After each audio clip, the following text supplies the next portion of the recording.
Ouais, vous êtes nombreux à m'appeler pour me dire que vidéo que je viens de poster tout à l'heure, il y a une coupure. Exactement, il y avait une coupure parce que je devrais prendre les trains. Et en prenant les trains, j'étais obligé, n'est-ce pas, de couper. Toujours dans le cadre des réactions par rapport à ce que nous voulons apporter. C'est-à-dire les problèmes, c'est comme je disais tout à l'heure, nous ne prétendons pas être plus intelligents que tout le monde. Mais nous sommes en train seulement de réfléchir par rapport à ce que nous pouvons donner comme ce que nous avons reçu au niveau de notre formation. Et puis finalement, après, avec nos recherches et avec les reproches, les échanges que nous faisons avec les amis, et nous essayons un peu de réfléchir et puis nous avons la possibilité de vous balancer nos différentes réflexions dans nos différentes plateformes. Voilà ce que nous faisons. Mais nous contribuons tout simplement et nous ne disons pas non plus que ce que nous disons c'est la vérité à 100%. Nous réfléchissons. C'est la raison pour laquelle je demande à tous ceux qui veulent bien réfléchir avec nous, au lieu de nous insulter, de nous menacer, de dire n'importe quoi, tant mieux, n'est-ce pas, apporter seulement vos pierres dans cet édifice qui est la République du Congo. Nous sommes dans une république, nous ne sommes pas dans un royaume où il faudrait laisser au roi l'initiative de tout prendre. Non. Même le vieux Étienne Tshisekedi de Moulumba avait fait son cheval de bataille. Ces changements ou soit l'instauration d'un nouvel ordre politique. Raison pour laquelle je vous demande de réfléchir ensemble avec nous, de dire ce que vous pensez et puis de nous contredire s'il faut nous contredire, mais pas nous insulter et encore moins insulter nos mamans qui n'ont rien fait, malheureusement, fort malheureusement. Donc si c'est ma face, c'est moi qui te dérange, eh bien écoutez, comme l'article 217 dérange le chef de l'État, tant mieux s'apprendre à moi que de s'apprendre à ma mère, ou soit à mes parents, ou soit à mes enfants, ou soit m'insulter. Ça n'apportera rien dans ce que nous voulons pour la République du Congo. Juste mon point de vue, c'est une opinion. Et à recevoir ou ne pas recevoir. Voilà.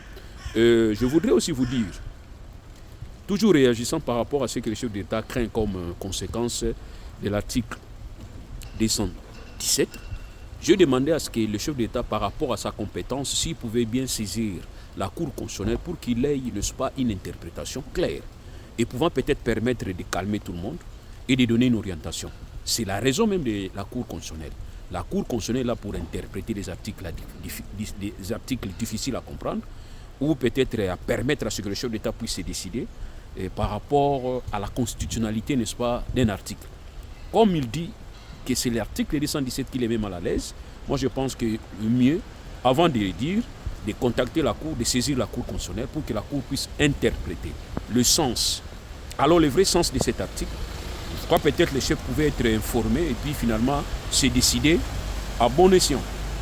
C'est ce qui est important. Alors moi maintenant je me demande seulement une question. Pourquoi est-ce que nous sommes allés au niveau de la COP 29 ? Madame Soumignan, son Excellence, Madame le Premier ministre, voudrez-vous me dire pourquoi est-ce que vous êtes allé demander l'argent à la COP de Bankou, là où vous y étiez allé, avec une forte délégation, demander l'argent. Je pense que c'était en contrepartie de tout ce que la RDC donne au monde, n'est-ce pas? C'est tout à fait normal. Il faudrait qu'il y ait une contrepartie, c'est normal. C'est dans ce cadre-là que nous devions parler maintenant de la mondialisation, pour faire comprendre que la République du Congo apporte. Et finalement, quand nous apportons, nous devons avoir en retour. C'est ce que Mobutu a dit, les rendez-vous du donner et du recevoir, n'est-ce pas? C'est dans le cadre de la mondialisation, n'est-ce pas?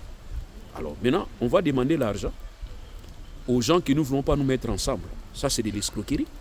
Raison pour laquelle l'Afrique est en train de réclamer aujourd'hui une place au niveau du Conseil de sécurité. Nous voudrions avoir un poste permanent, l'Afrique. Mais nous y allons comment? C'est en unité. Raison pour laquelle nous allons réfléchir dans le cadre de l'unité africaine. C'est la raison pour laquelle nous voulons voir cette unité être restaurée, avoir les moyens. Et finalement, après, nous pouvons peut-être aller réclamer en groupe. Donc aujourd'hui, on ne doit pas commencer à vous dire qu'abandon de la souveraineté voudrait tout simplement dire il faut donner une terre aux Rwandais parce que vous craignez que les Rwandais. Or, nous avons des réponses à donner aux Rwandais.